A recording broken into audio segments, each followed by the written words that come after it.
My name is Professor Yadvendra Dubey. I am teaching in Software Commerce tutorial from FY Institute EY/BCom and from Part 1, Part 2, and from Part 1, Part 2 that BMS Vidya BFM, specialty in Financial Accounting, Management Accounting, Costing and Financial. But मैं आपको यहाँ पे छोटा सा concept clear कर रहा हूँ। XYGC में फाइनल अकाउंट है। फाइनल अकाउंट तो आपका XYGC से लेकर के EY/BCom लेवल तक है। स्पेशली 11 की अगर आप बात करेंगे तो वहाँ पे सोल ट्रेडिंग फाइनल अकाउंट होता है, 12 के अंदर पार्टनरशिप फाइनल अकाउंट होता है, 13 में मैन्युफैक्चरिंग फाइनल अकाउंट होता है और 14 में आप जाएंगे तो admission, retirement and dissolution partnership final account होता है। अगर EY/BCom में आप जाते हैं तो कंपनी फाइनल अकाउंट है। बट नॉर्मली फाइनल अकाउंट का जो कॉन्सेप्ट है मैं आपका 12 के लेवल पे क्लियर करने जा रहा हूँ। एक सिंपल फाइनल अकाउंट आप कैसे सॉल्व कर सकते हैं विद इन मिनिमम टाइम में।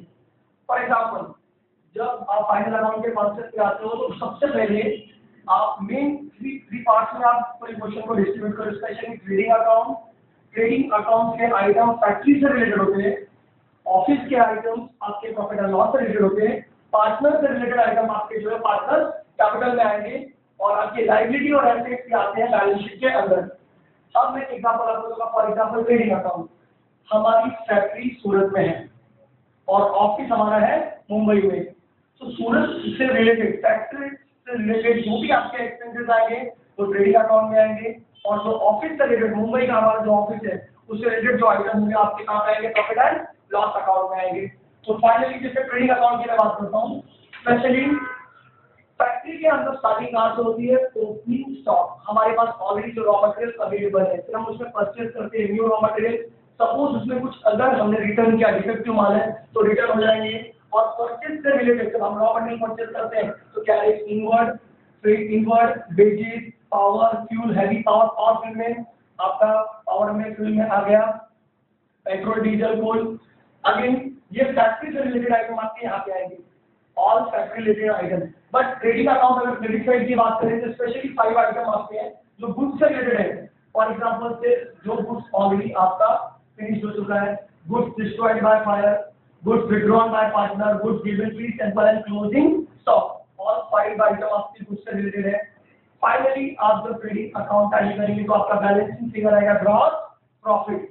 मींस हम जो भी प्रोडक्ट सेल करते हैं फैक्ट्री के आइटम जब डिडक्ट करते हैं तो हमको फायदा होता है ग्रॉस प्रॉफिट। फिर ग्रॉस प्रॉफिट में हमारा चालू होता है ऑफिशियल एक्सपेंसेस हम माइनस करना चालू करते हैं। स्पेशली हमारे ऑफिस में प्रॉफिट एंड लॉस अकाउंट में दैट ऑफिशियल आइटम रिलेटेड आपका अलाउबल है।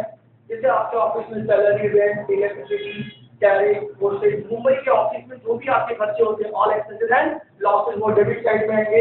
Income and credit, for example anything received, discount received, commission received, interest received, anything received P&L account credit side, any expenses or losses P&L account debit side। और official expenses जब आप minus करेंगे तो आपको generate होगा net profit and net loss. Finally जो आपको net profit या लॉस होगा, ये लॉसेस हम क्या करते हैं, हम पार्टनर्स को डिस्ट्रीब्यूट करते हैं, specially partner A and B. Suppose हमको प्रॉफिट है तो ए और बी को एज पर द रेशियो या पार्टनर कैपिटल रेशियो में डिस्ट्रीब्यूट करेंगे। सपोज ये आपकी सैलरी ऑफिशियल है, पर अगर कोई सैलरी आपके पार्टनर्स को प्रोवाइड की, पार्टनर सैलरी, पार्टनर कमीशन या partner interest on partner capital, partner से रिलेटेड अगर एक्सपेंसेस है तो प्लीज आप वहां पे शॉप नहीं करेंगे, पार्टनर कैपिटल में शॉप करेंगे।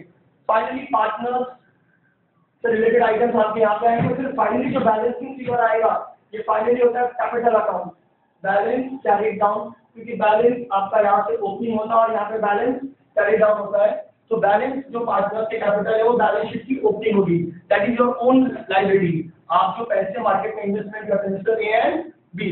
फाइनली बिजनेस में ओन कैपिटल से नहीं होता, हम बोरोइंग करते हैं या अदर लायबिलिटीज होती है। लायबिलिटीज में creditors, bills payable, bank overdraft, bank loan. Indirectly हमने बैंक से लोन लिया, it is one type of liability, हमको इन फ्यूचर में पे करना है, दैट इज लायबिलिटी। क्रेडिटर से आपने रॉ मटेरियल परचेज किया, इन फ्यूचर में आपको पे करना है, it is your liability. Bank loan, reserve, advance receive, कोई भी अमाउंट आपने रिसीव किया फ्यूचर में आपको उसे पे करना है। आगे आते हैं लायबिलिटी अगेंस्ट में आपका एसेट है, इनटेंजिबल एसेट हार्डली 3 आइटम्स है, goodwill, patent, copyright, trademark, intangible assets हैं। रिमेनिंग टेंजिबल एसेट्स की बात करेंगे, land, building, plant, machinery, furniture, that is fixed assets and other current asset, debtors, bills receivable, stock and cash and bank balance. ये आपके कौन से item है, current assets है। अगेन मिसलेनियस एसेट्स भी होते हैं, फिक्टिशियस एसेट्स होते हैं, फाइनली आपका बैलेंस शीट जो होता है वो टैली होता है। तो नॉर्मली आपका कॉन्सेप्ट कैसा होना चाहिए, trading, profit and loss, partners capital and balance sheet.